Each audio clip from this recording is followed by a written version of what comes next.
제 이름은 이호선이고요. 자, 우리 선생님들 전철을 타시면 1호선도 있고 2호선도 있고 3호선, 4호선 쭉 있는데 그 중에 저는 연세대학교와 그리고 서울대학교를 통과하는 순환선 2호선입니다. 반갑습니다. 반갑습니다. 반갑습니다. 저희가 오늘은 중년 여자 이야기를 좀 해보려고 합니다. 그 중에서도 중년 여자가 겪고 있는 부부라는 것, 그게 무엇인지, 부부 관계는 도대체 어떤 것인지 그걸 함께 한번 살펴보고자 하는데요. 먼저 저희가 짧은 영상 하나 보고 그 다음에 연이어서 계속 이야기를 진행해 보도록 하겠습니다. 영상 잠깐 보시죠. 아빠 출근한다. 아줌마 자냐? 맨날 자냐? 아줌마 자나?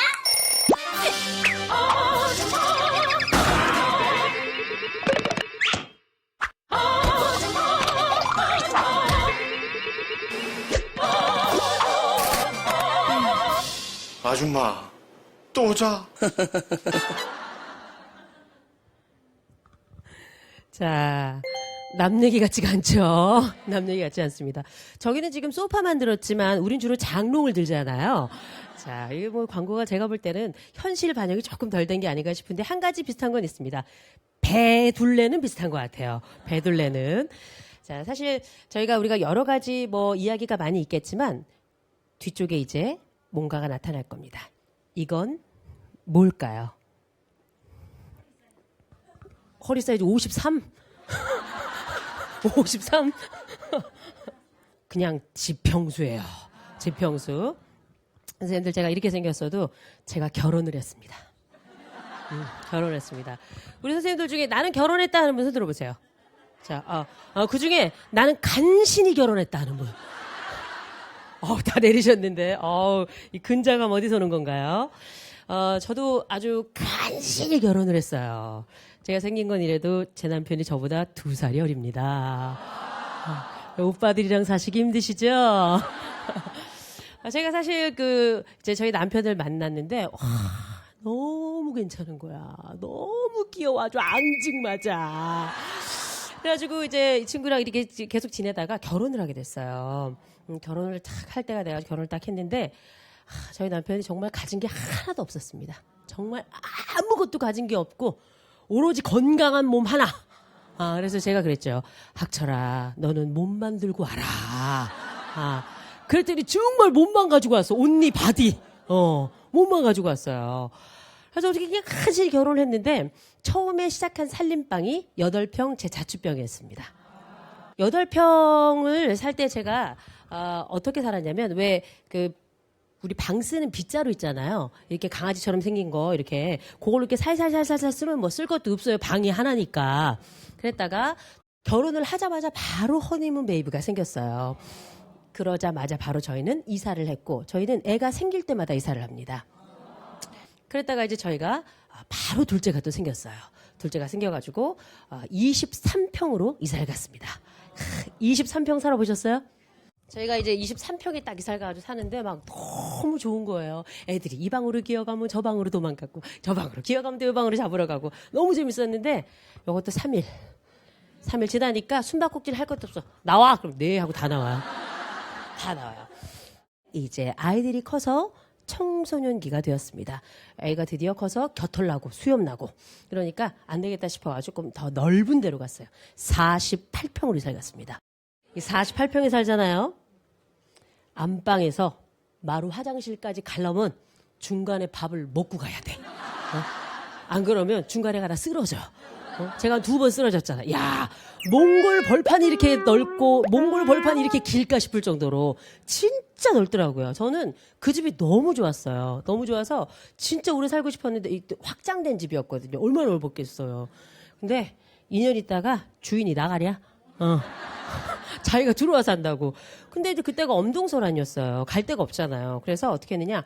바로 옆동에 간신히 집이 하나 나서 그 집으로 딱 이사를 갔는데 그게 하필 53평이었습니다. 집 안에서 길을 잃어. 이 안방을 찾으려면 119가 와야 돼요. 막 119가 와서도 막 찾아. 그랬다가 이제 저희가 다시 이사를 했습니다. 25평으로. 저희가 이제 53평까지는 강북에 살았고요. 그 다음에 25평은 이제 강남으로 이사를 갔는데, 이 좁은 집에 53평 있던 짐 버릴 수 없잖아요. 이걸 다 갖다 넣으니까, 그럼 나중에 저기 반포 오시면 저희 집 한번 들리세요. 입구부터 록 하고 들어가야 돼. 록 하고.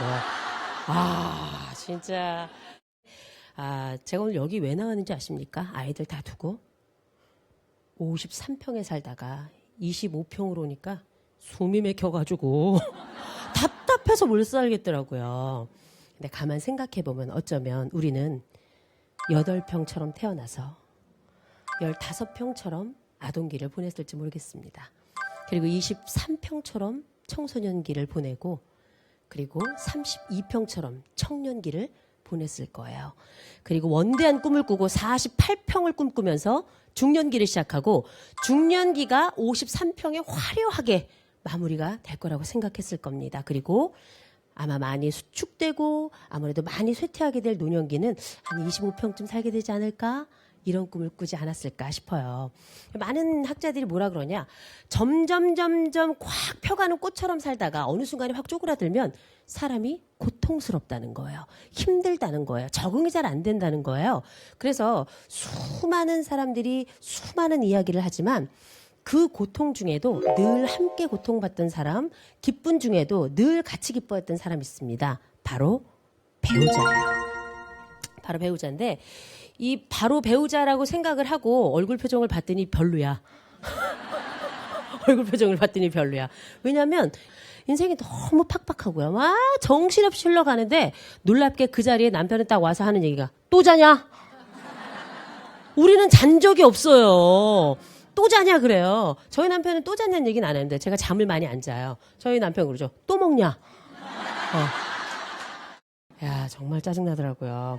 그래서 어떻게 했느냐, 우리는 자식에게 집중하기 시작했어요.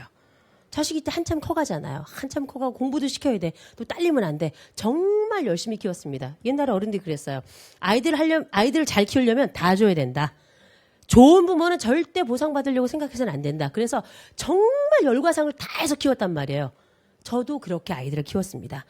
그런데 가만 생각해보면 아이들이 처음부터 우리에게 넘버원이었는가? 아이들이 처음부터 우리에게 1순위였는가? 한번 생각해 보실 필요가 있어요.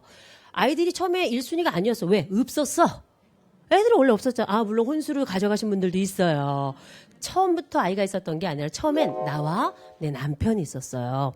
내 남편이 있었는데 내 남편이 1번이었던 자리에 언젠가부터 누군가 들어오기 시작했어. 들어오더니 뭐라 그러냐? 세상에서 내가 제일 이쁘대. 세상에서 나는 결혼하고 싶은 사람이 딱 한 사람이래. 나래. 이 세상에서 가장 향기로운 냄새가 나는 게 내 머리래. 이렇게 말해주는 게 남편이 아니라 아들이었어요. 그 옆에 있던 남편이 꽃냄새가 아니라 그걸 썩는 내라 그래. 네가 결혼하고 싶다고 너 살아봐라.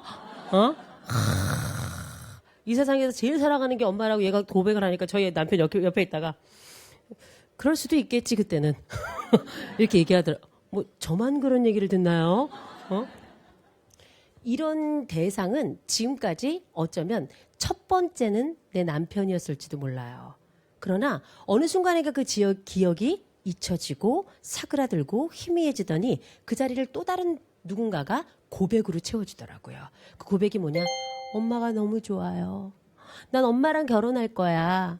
난 엄마같이 될 거야. 그리고 엄마는 정말 최고예요.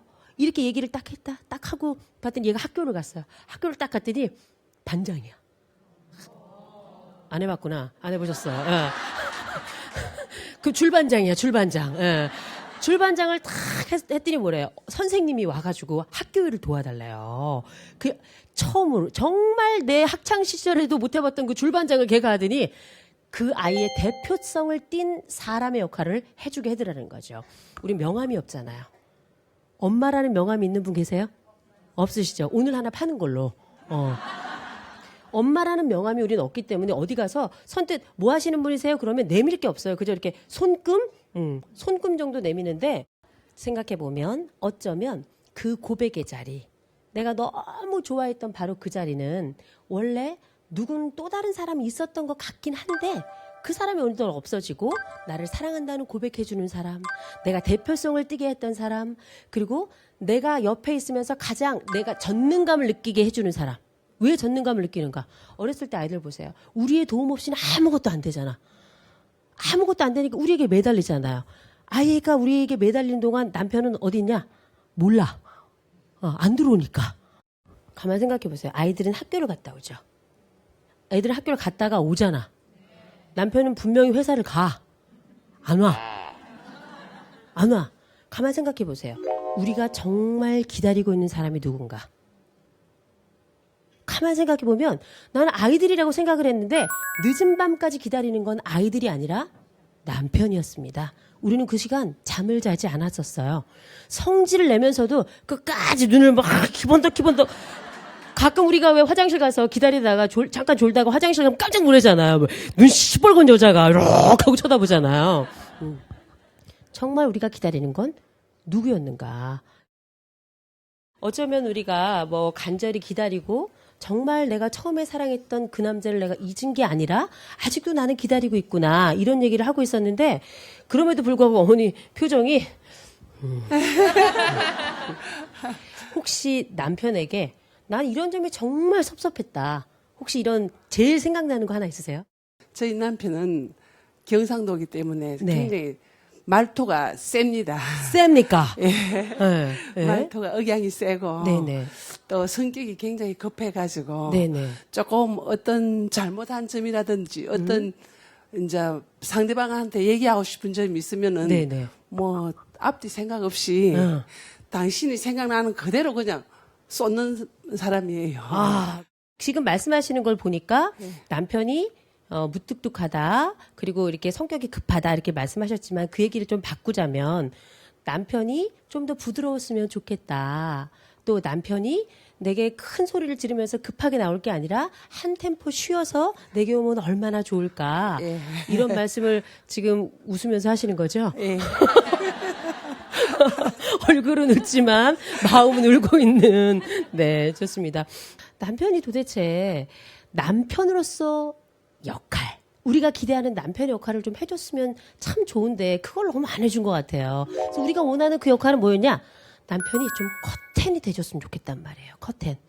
예, 커튼은 뭐 하는 거냐면 가려주는 거잖아요. 여러분들 우리 남자분들은 참 잘 모르시는 게 좀 있으신 것 같은데 남자분들이 여자들 옷 사이즈를 잘 모르더라고요. 원래 여자들 옷 사이즈는 제일 작은 사이즈가 88이에요. 제일 작은 사이즈가 88이에요. 예. 그래가지고 저희 남편이 물어보더라고요. 여자들은 도대체 옷 사이즈가 어떻게 돼? 그래서 88이 제일 작은 사이즈야. 그랬더니 저희 남편이 제 옷을 보더니 이상하다 그랬더니 인터넷을 막 뒤져보더라고요. 그럼 사사는 누가 입어? 그래서 제가 그랬죠. 그냥 이쁘고 날씬한 것들이 입지. 그리고 그런 애들은 우리가 사람이라고 안 불러. 우리는 걔네들을 환자다 이렇게 부르지. 응? 보통 이제 다 원래 88 입는 거 아니에요? 여기 저쪽은 우리 어머니 날씬하시거든. 실제 중년기를 살고 있는 부부들 상담을 해보니까 놀라울 정도로 부부 동반으로 뭔가를 하는 걸 잘 안 가더라고요. 왜 안 가? 왜 창피해? 우리가 창피해? 하긴 저희 남편이 그 얘기긴 하더라고요. 제가 얼마 전에 어깨가 부러졌어요. 어깨가 부러졌는데 어깨가 부러져 다리도 또 같이 이제 문제가 생겨서 다리에도 깁스를 하고 그다음에 어깨에도 이렇게 그 깁스를 해가지고는 그 2달을 꼼짝을 못 하고 있었는데 이게 다리까지 그러니까 어떻게 되냐면 화장실을 가잖아요. 가면 저 혼자서 이걸 올릴 수가 없어요, 속옷을. 그럼 남편이 도와줘야 되잖아요. 그래가지고 도와주면 조용히 도와주면 되잖아. 딱 이렇게 올리면서 이게 언덕이 큰 게 하나 있다. 그런 거야.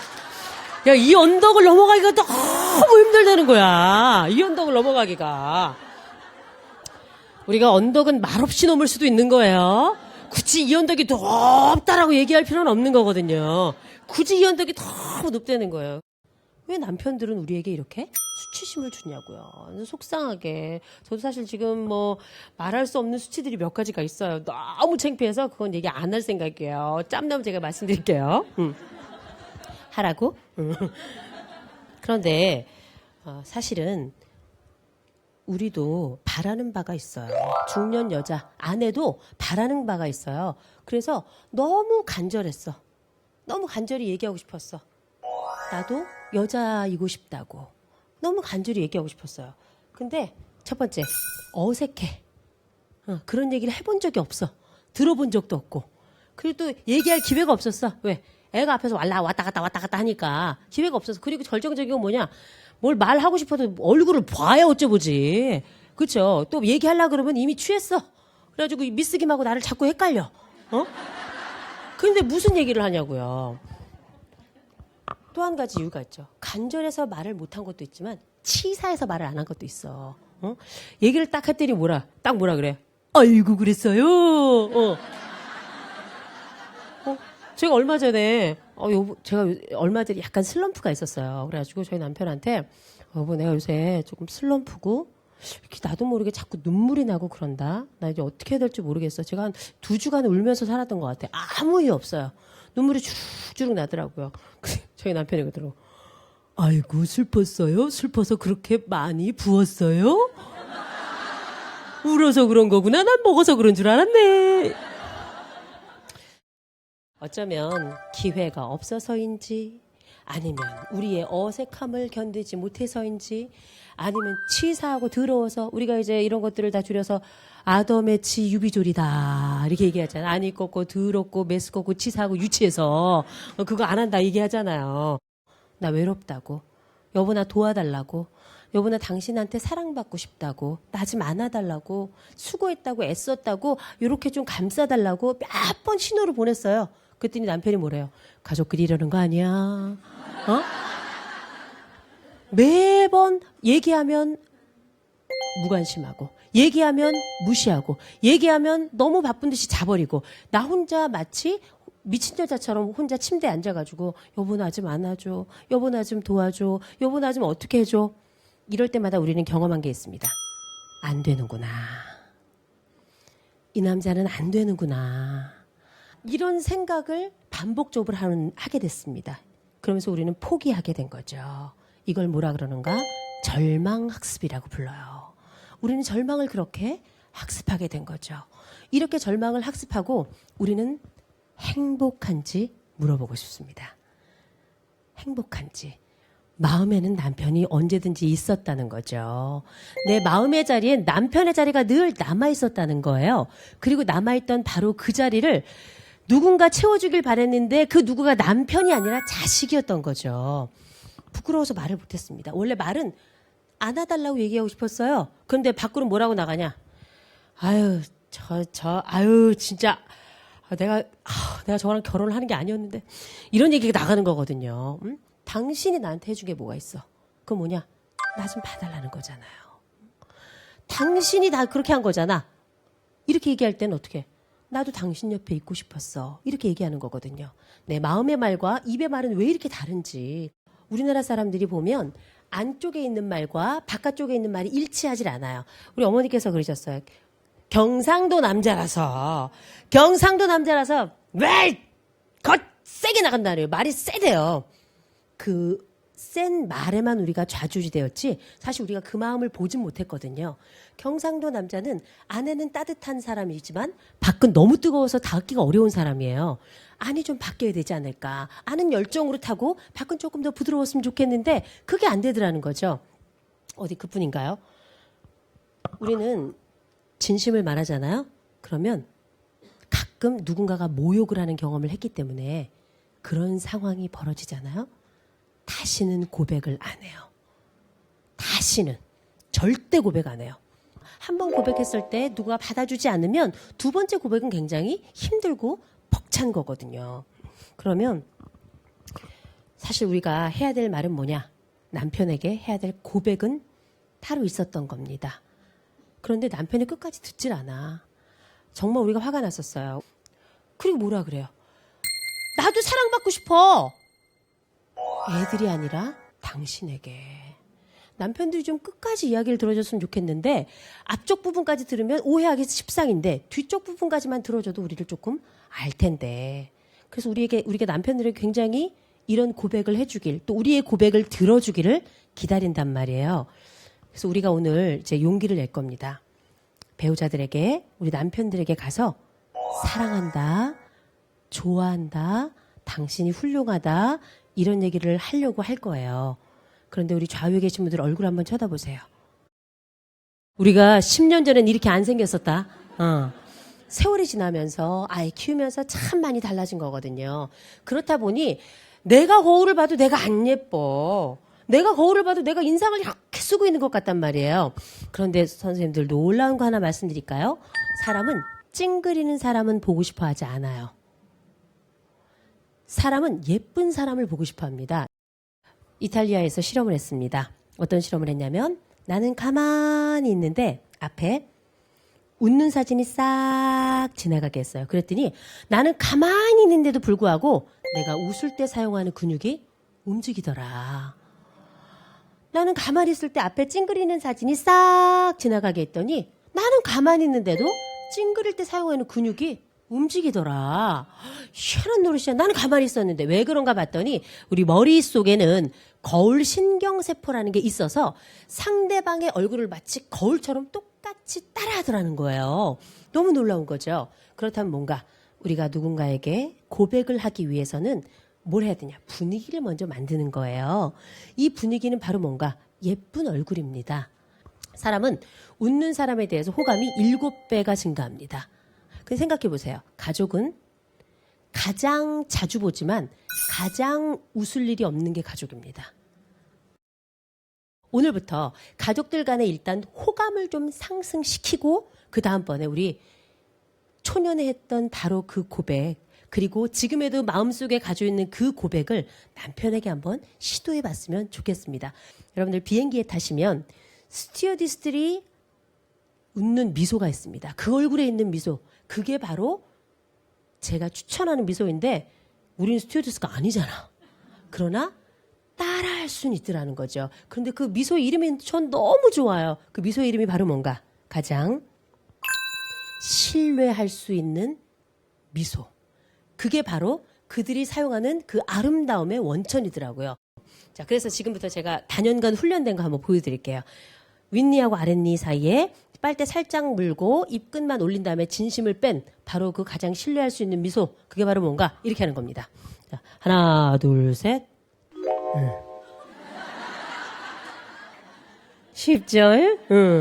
굉장히 간단한데 좀 이상하지 않아요? 어색하죠, 이게. 그런데 놀라운 일이 있습니다.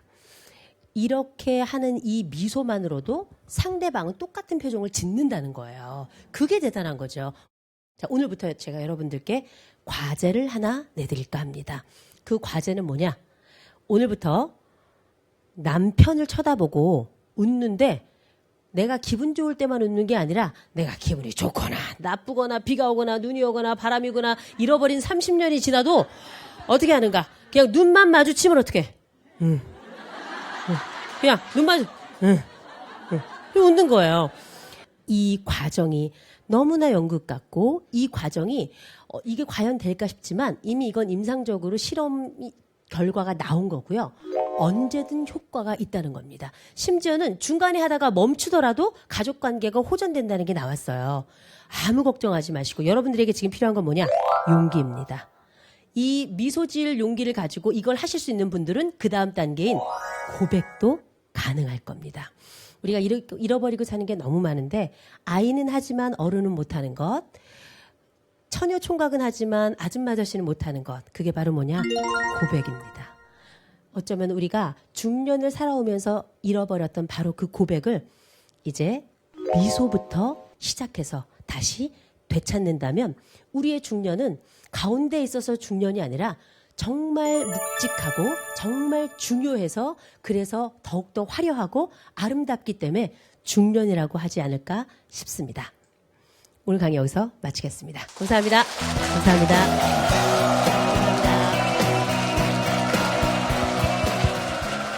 인사 한번 나누실까요? 자, 반갑습니다. 안녕하세요. 안녕하세요. 우리는 그 와중에 봤다. 옆 사람이 주름이 있는지 없는지. 주름을 쫙 펼 수 있는 방법 제가 알려드릴까요? 멋지면 돼요. 칭찬은 모두 춤추게 한대. 고래? 다른 사람들은 고래를 막 춤추게 한다는데 우리 고래는 죽었어.